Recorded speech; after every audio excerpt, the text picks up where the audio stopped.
Biblia.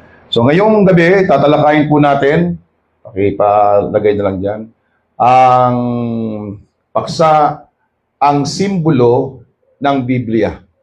Pag sinabi po natin yung simbolo, ito'y tumutukoy po sa iba't ibang katangian nung tinutukoy niya na bagay. Kagaya po ng ating watawat na parisukat, yung haba, yung kulay puti ay sumisimbolo sa kalinisan, yung kulay asul ay sumisimbolo sa kapayapaan, yung pula ay sumisimbolo sa katapangan. Pagka binaligtad yung paglalagay ng watawat at nasa ibabaw yung pula, ito'y sumisimbolo na mayroong digmaan na nagaganap.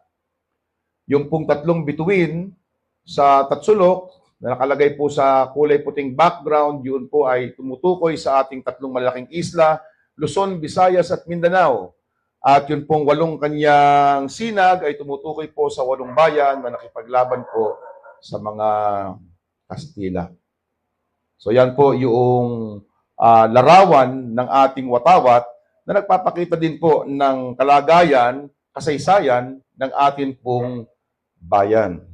So dito po sa ating pag-aralan, ang simbolo ng Biblia.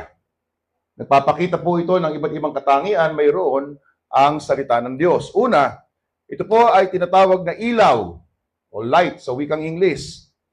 Sa awit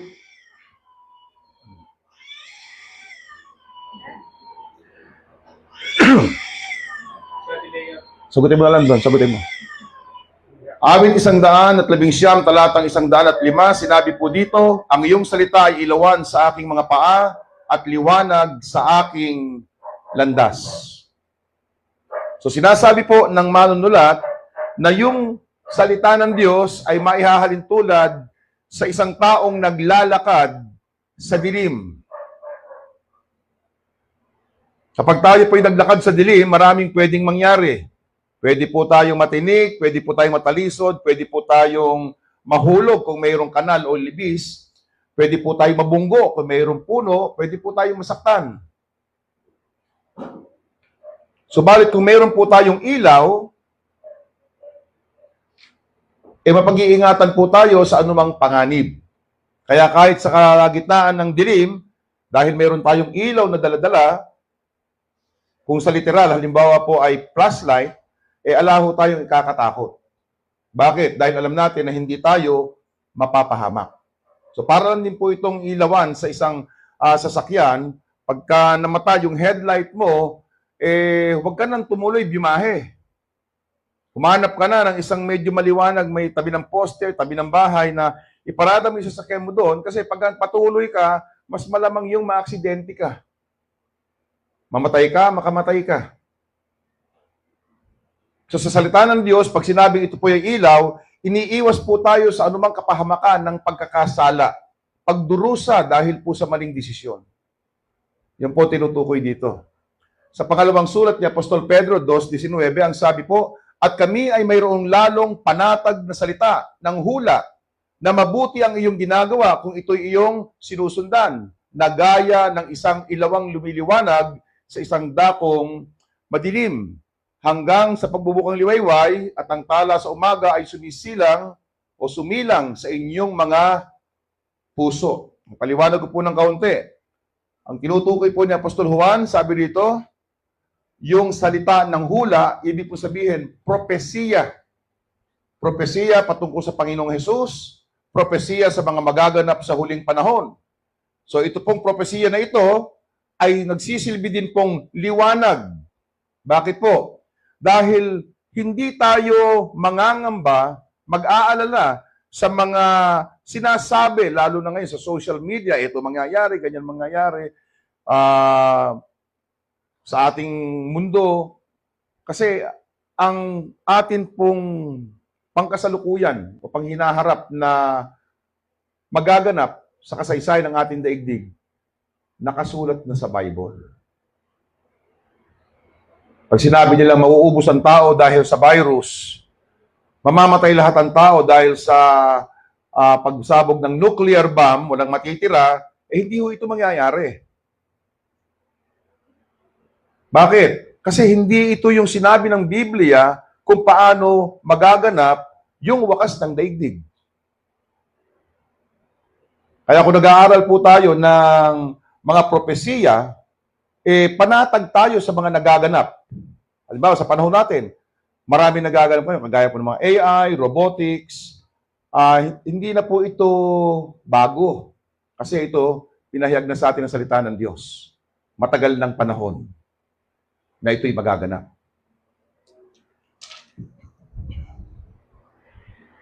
So, yun po yung nagsisilbing liwanag para po sa ating kinabukasan. So, ang Biblia ay ilaw. Pangalawa, ang Biblia ay tabak. Sa English ay ginamit po ang salitang sword. Ito po ay tinutuko yung tinatawag nating Roman sword na meron po siyang magkabilang talim. Sabi po sa Hebreo 4:12, sapagkat ang salita ng Diyos ay buhay at makapangyarihan at higit na matalas kaysa alinmang tabak na may dalawang talim. Ito'y tumatagos hanggang sa paghihiwalay ng kaluluwa at espiritu ng mga kasukasuan at utak at sa loob ng buto ay may kakayahang kumilala ng mga iniisip at binabalak ng puso. Minsan po ay nanonood ako ng pagpapakita po ng mga tinatawag na samurai. Actually, yung samurai po, hindi talaga yun yung sword, yun po ay yung tao. Okay? Ang tawag po doon sa kanilang sword ay katana. So makita po natin yung sa Japan, maliit, manipis, medyo magaan, at kung titingnan natin, para bang hindi siya makakaputol ng malaki o makapal na bagay. So ang ginawa po doon sa palabas na napanood ko, may mga lalaki na malalaki katawan, malalakas, mga maskulado, pinahawakan sila nung sword na ginagamit po ng mga Hapon at itinaga po sa isang bagay, hindi ko po alam kung anong tawag doon, pero parang saging, ganun din po yung kanya. Pagtaga na ganyan, bagyalang bumaon. Yung iba, pumakat lang. Yung iba, halos 1/4. Yung pinakamarinde, umabot halos kalahati. Sasabihin natin, mahina yung ginagamit. Kasi magaan nga lang siya, manipis lang siya, makitid lang siya. Pero meron pong isang profesional na Hapon, payat lang siya, hindi siya malaki, at wala kang makikitang muscle sa kanya na medyo nagkonti isang orasyon at magka-umorma-pormang ganyan. At pagkatapos tumahimik siya, nag-concentrate, at pagkatapos inihataw niya yung kanyang samurai, hey! Magugulat ka, putol yung buong bagay na yon, bumagsak. Samantalang mas malalakas sa kanya, yung mga naunang pumutol, hindi naman gaanong natinag. Ano bang problema?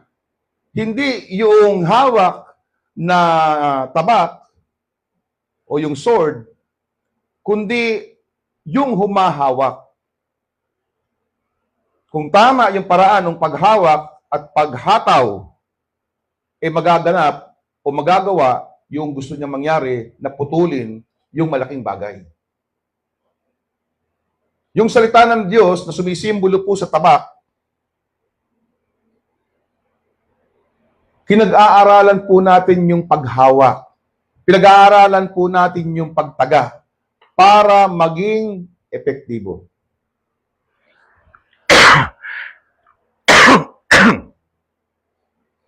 At kung tayo po'y maging bihasa sa paggamit ng salita ng Diyos, ito po ay magagamit po natin ng mabisa, mas epektibo, mas kapaki-pakinabang.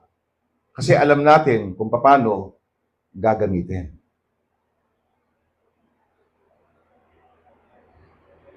Karugtong po nito sa Efeso 6:17. Bago po basahin yung talatang 17, simula po sa talatang 10 hanggang talatang 16. Ang tinutukoy po dito ay tinatawag na the armor of God, ang baluti ng Panginoon. Inihalintulad po ni Apostol Pablo yung pakidigma ng isang Kristiyano kagaya ng isang Romanong sundalo na may kumpletong kasuotan ng uniforme ng isang kawal. Pero kahuli-hulihan po niyang binanggit at pinakamahalaga sa pakikipaglaban ay ano? Sa verse 17, at magsikuha rin naman kayo ng turbante ng kaligtasan, ito po yung helmet na bakal, at ng tabak ng Espiritu na siyang salita ng Diyos. Ibig sabihin, ano yung panlaban mo kapag ka ikaw ay nakipagdigma? Kailangan mo ng espada. Okay? Pero sa espiritual, kailangan mo yung salita ng Diyos. Hindi ho yung magaling ka sa karate o sa kung fu o sa martial art. Ang kailangan natin ay salita ng Diyos. Meron sasalita ng kasinungalingan, kalokohan, pwede mong sawatain, turuan, pahintuin sa pamagitan ng sinasabi ng salita ng Diyos. May nagbibigay ng maling katuruan, pwede mong sabihin yung tama para masansala yung mali niya. Kung ang kalaban mo ay dyablo, pwede mong gamitin ang salita ng Diyos. Pwede mong paalisin yung masamang spirito sa pamagitan ng pangalan ng Panginoon Hesus at kapangyarihan ng kanyang dugo. Nang si Jesus po ay tuksuhin ng dyablo, matapos po yung 40 araw at 40 gabi na pag-aayuno at pananalangin sa ilang, tinukso si Jesus ng dyablo. Anong sabi ng dyablo? Kung ikaw nga ang anak ng Diyos, nakikita mo yung bato na yan, gawin mong tinapay. Bakit ginawa ng dyablo yun? Bakit niya sinabi? Dahil si Jesus bilang tao na bilang Diyos na katawang tao, kung ano yung nararamdaman natin, nararamdaman din niya, eksakto. Nagugutom si Jesus. At yung mga bato na naroon sa lugar na yon na kinaroroonan ni Jesus ay mga malalapad, kung hindi ito hugis pabilog, hugis po itong para po bang otap.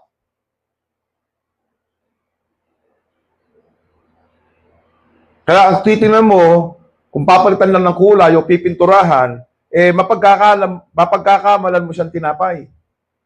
Ngayon, bakit yung po nasabi ito? Minsan po ay nagpunta po kami mission visit sa Mindoro. Nagpunta po kami doon sa kinalalagyan ng mga, hindi itay, ano tawag doon? Mangyan. Mga katutubo. At doon sa lugar na yon, may mga pinagdaanan ng truck doon sa dinaanan namin. Sabi ko, ano bang may ginagawa rito? Nagmimina sila. Ano minimina dito? Yung talc stone. Yung talc, yun yung ginagamit natin na polvo. So yung talc stone, doon pala kinukuha yung pinaka-polvo. So nakakita ako ng malapad na bato. Pero po ako sa bahay niyan, pagka gusto nyo makita, sabihin nyo sa akin pagpunta nyo. Pagka hinawakan mo yung bato na yon, medyo magaan siya, para siya iba yung tasa ng lapis, yung itsura niya, yung kulay niya.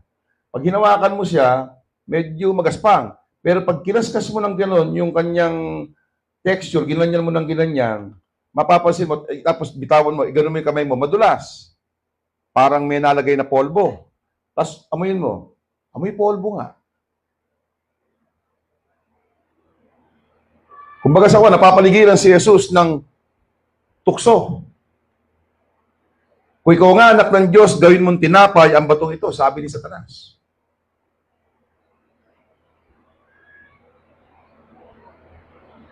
Ano ang ginamit na sandata ni Jesus laban sa dyablo? Sabi ng Panginoon Jesus, nasusulat, hindi lang sa tinapay nabubuhay ang tao, kundi sa bawat salitang lumalabas sa bibig ng Diyos. Ano ang tinutukoy ng Panginoong Jesus? Pag binalikan po natin sa Deuteronomio 5:8, nandun po yun. Na hindi lang sa tinapay nabubuhay ang tao, kundi sa bawat salitang lumalabas sa bibig ng Diyos. Ibig sabihin ay ganito. Tayo may pagkaing pisikal, yun na nga, yung tinapay, para tayo lumusog at mabuhay. Yung ating kaluluwa, meron ding pagkaing espiritual para tayo maging mabusog at mabuhay, maging malakas at huwag magkasala.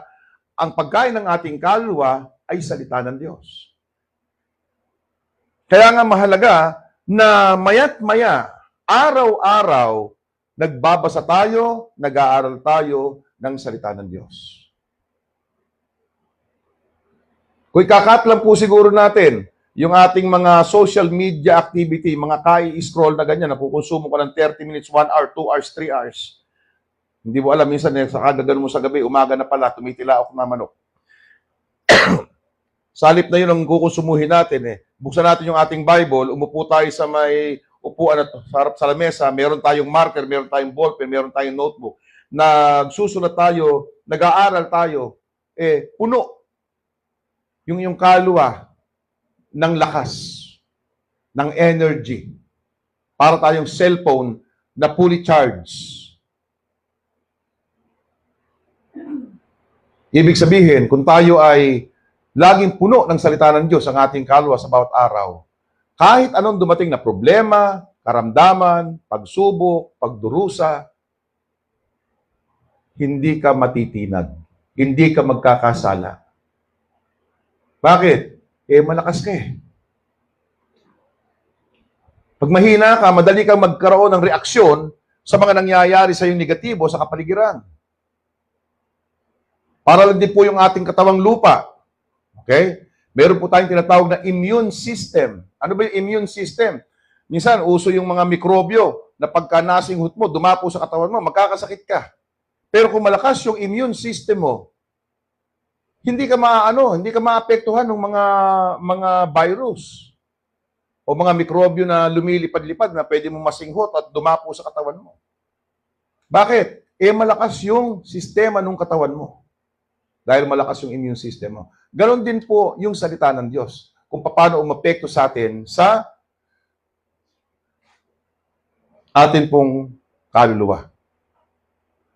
Pangatlo, ang salita ng Diyos ay salamin o mirror sa wikang English. Santiago 1:23 at 24 ang sabi po, sapagkat kung ang sino man ay tagapakinig ng salita at hindi tagatupad, ay katulad siya ng isang taong tinitingnan ang kanyang talagang muka sa salamin, sapagkat minasdan niya ang kanyang sarili at siya umalis at pagdakay kanyang nalilimutan kung ano siya. Ano ba ang gawain ng salamin? Upang ipakita sa atin yung tunay nating kalagayan. So pag tayo po'y gumising ng umaga, kadalasan, pagpunta natin sa toilet, tatanaw na tayo sa salamin. Sisilipin na natin kung gusot ba yung buhok ko, may mantika ba yung mukha ko, may tulo ba ako ng laway o sipon, o may luhang naging parang ano tawag dito, yung natutuyo na luha. So makikita mo yung dumi. Ngayon, ano gagawin po natin? Tatanggalin mo yung salamin doon sa dingding at ikakaskas mo sa mukha mo para malinis. Ganun po ba? Hindi. Siya'y tagapagpakita. At kung makita natin kung ano yung tunay nating kalagayan, ano yung problema, tungkulin natin, desisyon natin na ito ay tanggalin natin. Kaya meron po tayong kanta, yung iba pong mga churches, hindi na kinakanta yung pambata. Yung read the Bible every day. And you grow, grow, grow. Kung babasahin mo lang, at hindi mo inilapat yung katotohanan at katuwiran nito dun sa nangyayari sa buhay mo, wala kang ginagawang desisyon, wala kang ginagawang aksyon, ala din siyang bisa.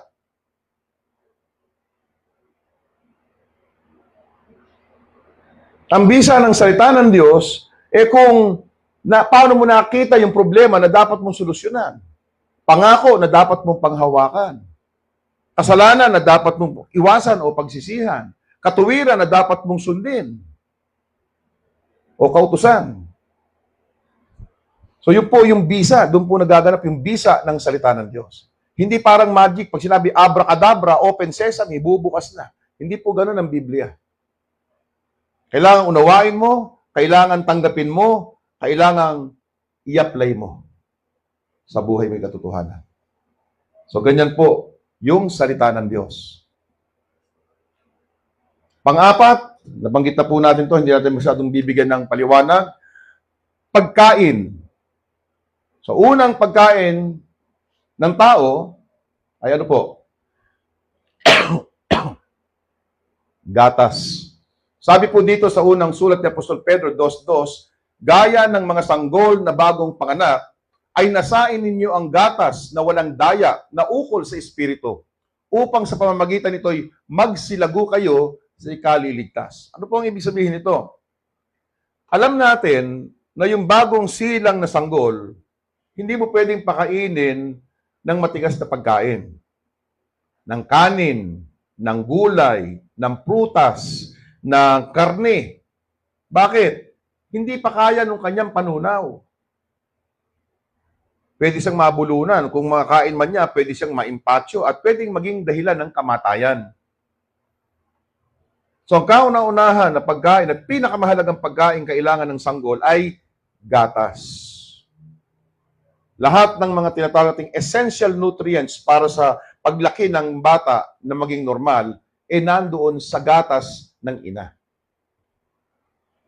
So alam din po ng salita ng Diyos na pagka ang isang tao ay nakakilala sa Panginoong Hesus bilang tagapagligtas, nagkaroon siya ng relasyon sa Panginoon, tuturuan mo ito at yung ituturo mo, yung mga madali lang, yung mga simpleng katuruan lang.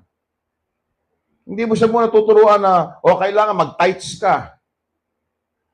O kailangan magbasa ka ng mag-devotion ka, kailangan magbasa ka ng kalahating oras sa bawat araw ng Biblia. Hindi mo pwedeng gawin yun.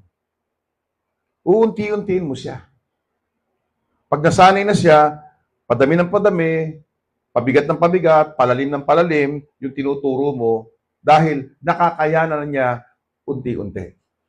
Kaya pansinin niyo po sa baby, pagka nakailang buwan na, ano ginagawa natin? Hinahaluan natin nung pinagkuluan ng kanin, yung di ba? Pagkatapos, nilalagyan na natin ng mga gulay, halimbawa, carrots, ilalaga mo lambot, dudurugin mo, sasama mo na sa di ba? Hanggang sa unti-unti yan, kakain na siya ng normal na pagkain. So, ganun din po yung salita ng Diyos kung paano po ina-apply sa mananampalataya. Sa Mateo 4:4, nabanggit na po natin kanina, lagpasan natin yan, Hebreo 5:12, sapagkat nang kayo'y nangararapat na maging mga guro dahil sa kaluwatan, ay muli kayong nangangailangan na kayo'y turuan ninuman ng mga unang simulain ng aral ng Diyos at naging tulad ng mga nangangailangan ng gatas at hindi ng pagkaing matigas. Sapagkat ang tumatanggap ng gatas ay walang karanasan sa gitna ng katuwiran sapagkat siya isang sanggol. Ngunit ang pagkaing matigas ay sa mga may gulang. Sa mga tuwid ay doon sa pamamagitan ng pamimihasa ay nasanay ang kanilang mga pakiramdam upang makilala ang mabuti at masama. So, pinakita po sa atin yung paghahalin tulad ng pagkain ng sanggol at pagkain ng adult. At gayon din po yung salita ng Panginoon. So, depende po ito kung paano tinatanggap ng isang tao yung salita ng Diyos. Merong sandali lang naturuan, pero marami na siyang pagbabagong naganap sa buhay niya. Meron namang ang tagal-tagal mo nang tinuturuan, ang dalas-dalas mo nang tinuturuan, pero halos wala ka pa nakikitang pagbabago. Sa unang Korinto 3, simula talatang 1 hanggang 9, sabi ni Apostol Pablo sa mga taga-Korinto, matagal na ako nagtuturo sa inyo. Pinapakain ko na nga sa inyo yung gatas at hindi yung karne kasi hindi nyo pa kaya. Hanggang ngayon, meron kayong pagtatalo-talo. Hanggang ngayon, meron kayong pagkakampi-kampi. Hanggang ngayon, may nagsasabi sa inyo, ako kay Pablo, ako kay Silas. Sino ba si Pablo? Sino ba si Silas? Si Pablo ang nagtanim, si Silas ang nagdilig, ang Diyos ang nagpalago, sabi niya. At kami mga kapwa manggagawa ng Panginoon. Ibig sabihin, hindi nyo kami dapat pagtalunan. Pupunta kayo sa church para makinig ng salita ng Diyos, hindi para mamili kung sino lang yung pakikinggan natin. At hindi ibig sabihin, pagka walang tumama sa'yo na mensahe, hindi maganda yung mensahe. Minsan, sa'yo, walang tama yun, walang ganong epekto, pero sa ibang tao, dahil yun ang kahinaan nila o yun ang pangailangan nila, sila yung higit na nakinabang. Minsan, kalahati sa atin. Minsan, yung buo atin. Di ba? So, ganun po talaga. Kaya mahalaga tayong mayat may dumadalo. So, pagkain po ng ating kaluluwa. Panlima, ang simbolo ng Biblia ay tubig. Efeso 5:26, upang kanyang pakabanalin ito na nililinis sa pamamagitan ng paghuhugas ng tubig na may salita. Ano pong tinutukoy dito? Na yung tubig, kagaya po natin, kung tayo'y marumi, kung tayo maghapon sa lansangan, ano ginagawa natin bago matulog? Naliligo. Bakit? Para yung dumi, para yung amoy mawala sa katawan natin. Yung Biblia, yung salita ng Diyos, para siyang tubig. Nahuhugasan tayo sa ating mga kamalian, sa ating kahinaan, sa ating kasalanan, para tayo maging malinis sa harapan ng Diyos at sa harapan po ng kapwa. Pang-anim, binhi. Lucas 8:11, ito ang talinghaga. Ang binhi ay ang salita ng Diyos. Unang sulat ni Apostol Pedro 1:23, yamang ipinanganak kayong muli, hindi sa binhing nasisira, kundi sa walang kasiraan sa pamamagitan ng salita ng Diyos na nabubuhay at namamalagi. Ano sabi po dito? Tayo ipinanganak na muli sa pamamagitan ng ano?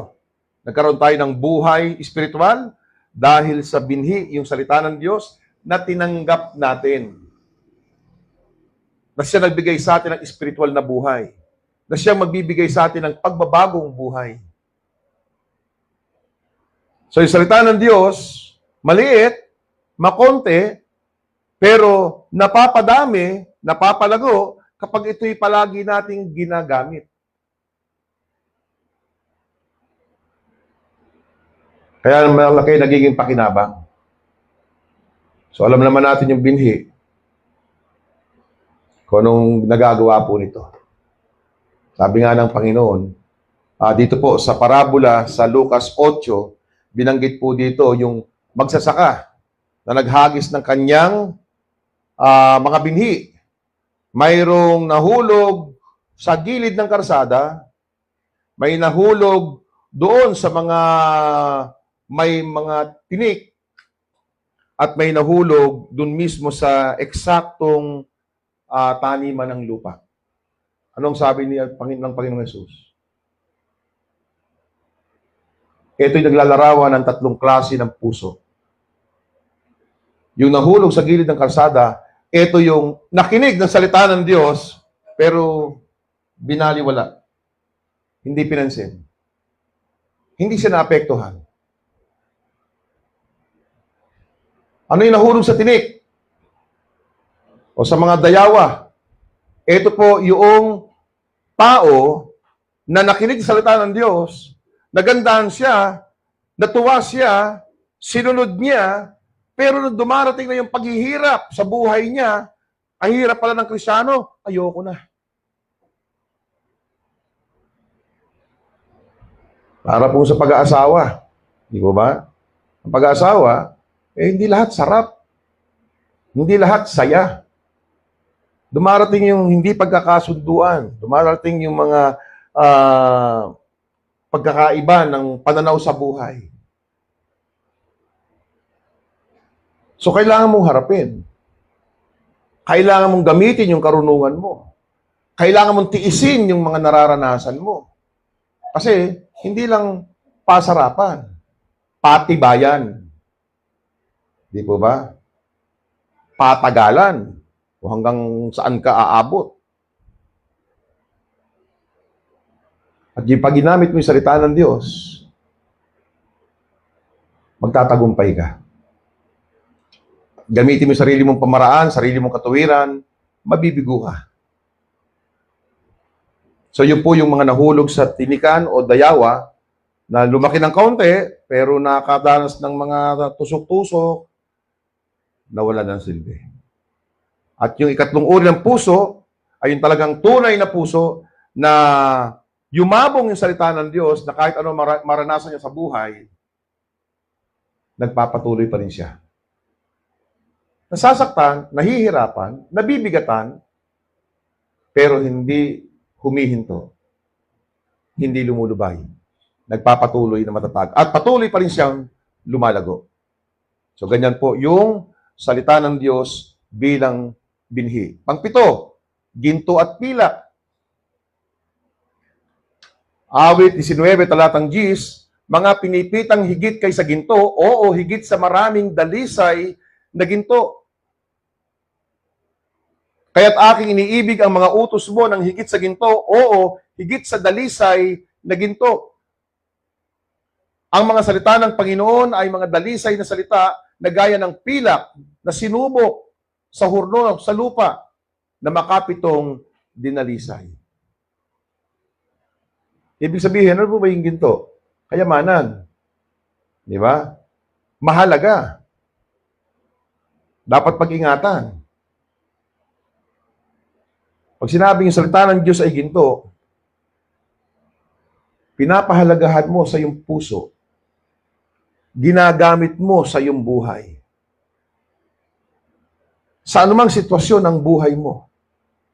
Kung may problema, ang solusyon mo yung salita ng Diyos. Kung may panganib, kung may kalungkutan, kung may karamdaman, kung may pagdurusa, kung may tukso, kung may pagsubok, ang ginagamit mo yung salita ng Diyos. Hindi mo siya pinamimitawanan. Ibig sabihin, mahalaga. Hindi lang mahalagang kagaya ng ginto, ang sabi ng manunulat sa Biblia, mas higit na mahalaga sa literal na ginto. Kasi ito nasa puso natin. Yung ginto natin, literal, nasa kamay lang. Pwedeng mawala, pwedeng manakaw, pwedeng makuha. Pero yung puso, yung ginto sa puso natin, nagagamit natin araw-araw. Hindi nababawasan. Lalong lumalaki. Kagaya rin po ng binhi. Pangwalo, pulot o honey. Kadugtong po, nung talatang binasa natin kanina, awit 19, lalong mainam kaysa pulot at sa pulot pukyutan.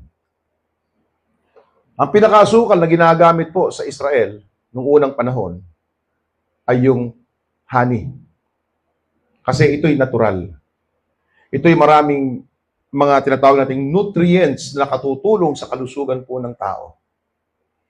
Nagpapatibay ng katawan. At bukod dito, alam natin, yung tamis niya, yung sarap niya ay naiiba. Kaya nga, ngayon, meron pa tayong mga tindang pulot o honey.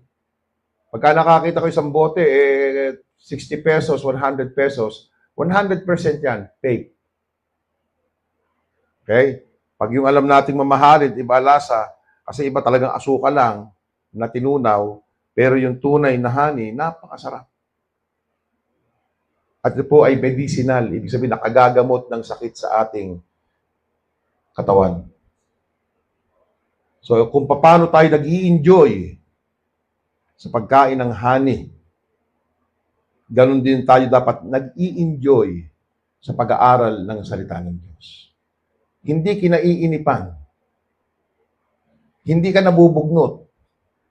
Nako, dami pang babasahin. Ang tagal pang magpipisi, pastor. Nako, ganito. Ayan. Bakit? Pag nag-i-enjoy ka, hindi ka nakakukuha ng init. Katunayan, pag natapos, para bang bitin pa. Sana dinagdagan pa. Di ba? Yun po ang kaibahan ng salita ng Diyos. Pag nag-i-enjoy ka, hindi ka naiinit. Mas marami kang natututunan, mas lalo kang ginaganahan. Yung tunay nating pagkain, pag kinain natin, kahit na gaano kasarap at gusto mo pa, hihinto ka kasi masakit na itiyan mo. May limitasyon. Ay salita ng Diyos, wala. Sa akin po minsan, pagka nag-aaral ako, alas 10 na, gumagawa pa ako. Alas 11 na, gumagawa pa ako. Alas 12 na, gumagawa pa ako.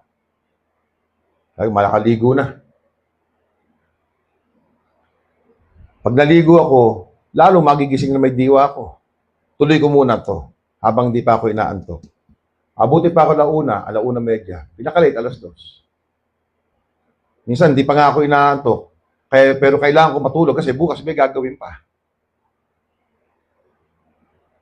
So pag nag-i-enjoy ka, dahil nasisiyahan ka, hindi ka nainip. Baliktad din natin. Pag yung mga bata nag-i-enjoy sa puro games, inuumaga, ba't hindi nainip? Nag-i-enjoy Ang kaibahan lang ganito, may pakinabang ba? May maitutulong ba sa buhay mo, sa kaisipan mo, sa kinabukasan mo, o sa kalusugan mo ginagawa mo? Wala. Di ba? Pero salita ng Diyos, mientras ginaganahan ka, mas higit ang pakinabang sa'yo. Walang side effect.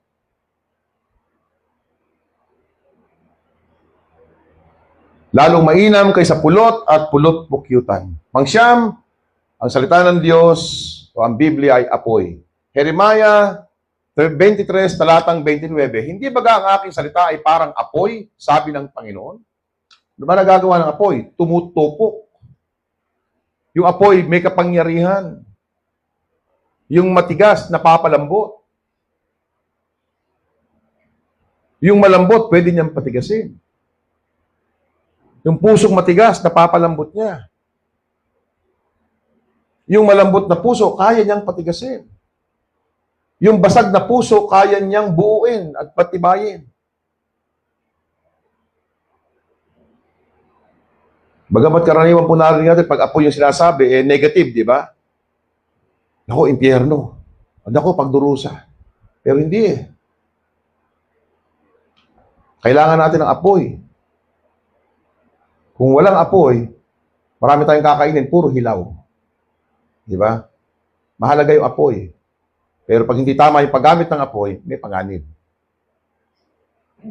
So, ang salita ng Diyos ay gaya ng apoy.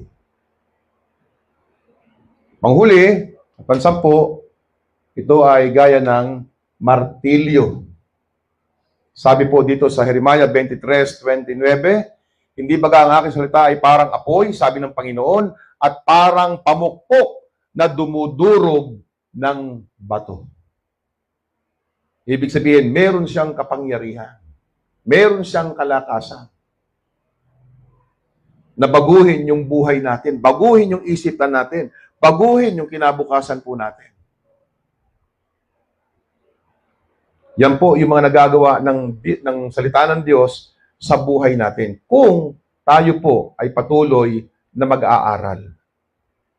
At gagamitin po yung katotohanan na pag-aralan natin sa ating kaisipan, sa ating desisyon, sa ating pamumuhay, kung tayo may kalaban, kung tayo may kaaway, kung may hinaharap tayong problema, may pagdurusa, may pag-atake ng dyablo, magagamit po natin yung salita ng Diyos. May nalulungkot, may nalulumbay, may natatakot, magagamit po salita ng Diyos para bigyan sila ng pag-asa.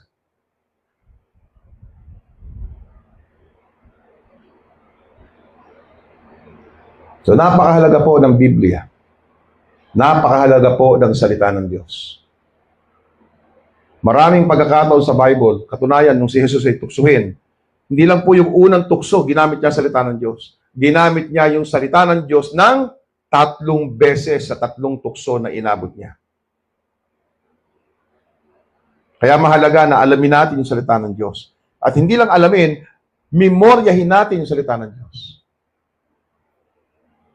Alam mo ba kung bakit? Sa pangalawang tukso ng ating Panginoong Hesus, sabi ni Jesus, hindi sa tinapay lang nasusulat ang Bible, hindi lang sa tinapay nabubuhay ang tao, kundi sa bawat salitang lumalabas sa bibig ng Diyos. Sabi niya, nasusulat dahil nasa Old Testament. Sabi ng dyablo, Aba, gagamitan mo ko salita ng Diyos. Bakit? Ikaw lang may alam ng salita ng Diyos. Kaya ko rin yan. Ano sabi sa Bible? Sa Bible, dinala ng diablo si Jesus sa isang mataas na burol at ang sabi ng diablo ay ganito, kung ikaw nga anak ng Diyos, tumulong ka sa burol na ito sapagkat nasusulat. Kung hindi po ako nagsakamali, sa Psalms 22 o Psalms 122. Nasusulat din naman, sabi ng diablo, na pag-iingatan ka ng anghel sa langit upang di madupilas kahit dulo ng iyong mga daliri sa mga bato. Si Satanas, alam niyo yung salita ng Diyos. Oo. Kaya lang, ginagamit din niya na sandata yung salita ng Diyos dahil mamaliin niya yung kahulugan nito. Para mapasunod ka sa isang bagay na mali, pero akala mo, sumusunod naman ako sa Bible Pero mali na pala yung sinusunod mo. Ngayon, paano dapat natin gawin para hindi tayo mahalin lang ng diablo? Dapat, alam natin yung salita ng Diyos. Na anumang iharap niya sa atin, alam natin kung tama o mali sinasabi niya at alam natin kung paano sasanggahin yung kanyang pag-atake. Meron pong sinasabi dito po sa Tarlac, ay meron isang taong manghuhula at albularyo na ang ginagawa niya pagka siya ay bago manghula, ay bigla na lang itong mananalangin, pamaya manginginig at magsasalta ng mga Bible verse. At yung mga taong walang alam sa Biblia, sabi, ay sa Diyos nga yan, no? Nagko-quote ng Bible verse.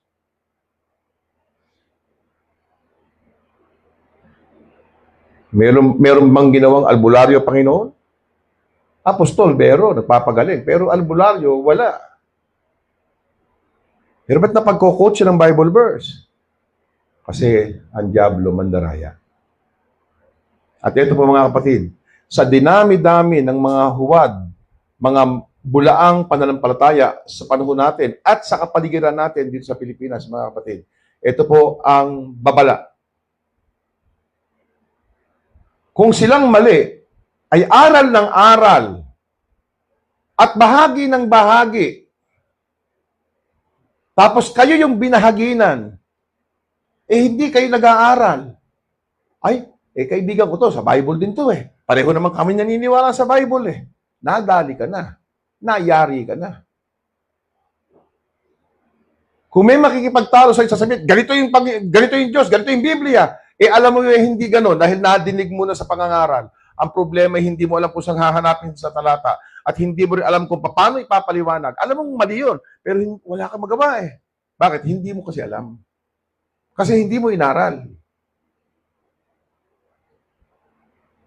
So, ano mangyayari? Sino magiging talunan? Meron po nagsabi ganito Lahat ng klase ng martial art, maganda. May kanya-kanyang katangian niya, may kanya-kanyang kahusayan niya, may kanya-kanyang kaibahan niya. Pero hindi kanya-kanyang kahinaan niya. Pero kung sakali man na yung martial art na alam mo, yun ang pinakamabisa sa lahat, hindi ka naman nagpa-practice. At etong isa'y practice ng practice sa alam niya, sa palagay mo, may mananalo ka? Hindi. Di po ba? Hindi tayo mananalo. Bakit? Hindi ka na naghanda So, ganun din po. Kung gusto nating mabisang maipahayag ang salita ng Diyos kung tayo nagbabahagi, kailangan alam natin yung salita ng Diyos. Hindi ko natin kailangan mag-Bible school para matuto. Kailangan lang talaga natin magtiyaga, mag-aral, patuloy. Gawin nating bahagi sa araw-araw na ating aktibidad yung pag-aaral ng salita ng Diyos. Napakarami pong paraan. Ang dami pong libro na bibili. Ang dami pong mga lesson na pwede mong i-download. Mga devotional sa cellphone. Yun po yung bigyan natin ng pansin, panahon. Pag-aaral. Para po tayo matuto. So wala na pong alam niyo po, ito nakapansin ko Pag kayo nakinig ng isang preaching, kasi aral kayo ng aral, madali niyong maramdaman, mali sinabi ng pastor o ng tagapagturo. Kasi ang sabi sa Bible, ganito. Ang paliwanag talaga nun, dapat ganito, hindi ganun. Kasi nga, aral ka kung hindi mo alam, salita ng Diyos, baw lang tayo ng baw, sunod lang tayo ng sunod, tanggap lang tayo ng tanggap. Kasi nga, hindi natin alam.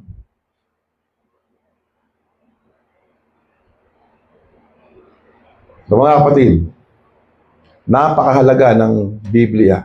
Lahat po ng sinasabi sa simbolo ng Biblia, isa lang tinutukoy para sa kapakinabangan po ng mananampalataya.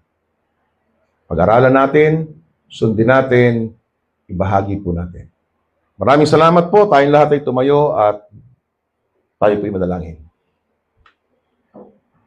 O Diyos namin dakila, maraming salamat po sa inyong pagpapala sa amin na pag-aralan sa gabing ito patungkol po sa simbolo ng Biblia. Nawa ang mga katotohanan po itong aming natutunan ay magamit po namin sa aming buhay, sa aming paglilingkod, sa aming kaisipan, sa aming pagharap sa iba't ibang mga sitwasyon ng aming buhay.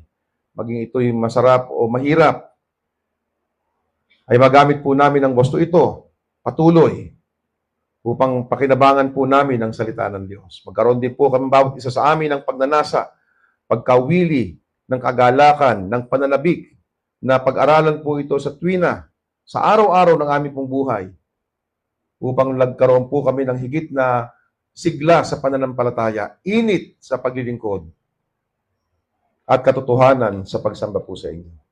Salamat po, O Diyos, sa gabing ito, sa lahat po ng mga taong tinipon ninyo, at dinadalangin din po namin ang kapatirang wala sa aming piling, patuloy po silang gabayan, pag-ingatan, at ibalik niyo po sila at dalhin sa lugar na ito sa aming pong susunod na mga pag-aaral.